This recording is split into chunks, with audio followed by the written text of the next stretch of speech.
Баршаға ассалаумағалейкум достар. Сіздермен бокс жаңалықтары видеоны бастамас тұрып артыңа тіркеліп, видеоға лайк басуды ұмытпаңыздар. Ең соңғы жаңалықтар тек қана бізде болады. Рахмоновтың командасы Махачевпен айқас туралы мәлімдеме жасады. UFC-дің жартылай орта салмақта рейтингінде 3-ші орында тұрған қазақстандық файтер Шавкат Рахмонов жаттығатын Дар Team командасы жасаған мәлімдемеде жанкүйерлердің еліне өткізді деп жазады.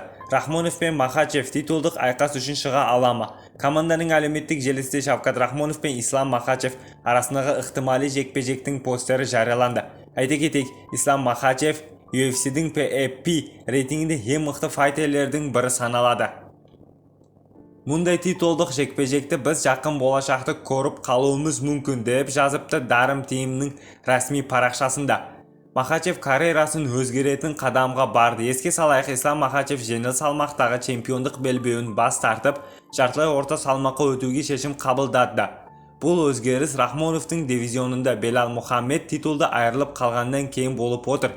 Белбеуді аустриялық Джек Делла Маделин иеленіп, алғашқы қорғауын Махачевке қарсы өткізетін болды. Бұл ақпарат UFC президенті Дана Уайт ресми түрде растаған. Шавкат титулға басты үміткердің бірі. Шавкат Рахмонов ұзақ уақыт бойы жартылай орта салмақтағы чемпиондық белбеуге негізгі үміткер болып саналады. 2024 жылдың желтоқсанында ол сол кездегі чемпион Белал Мухаммедпен кездесу тиіс болатын. Алайда америкалық файтер аяқ инфекциясының байланысты жекпе-жектен бас тартты.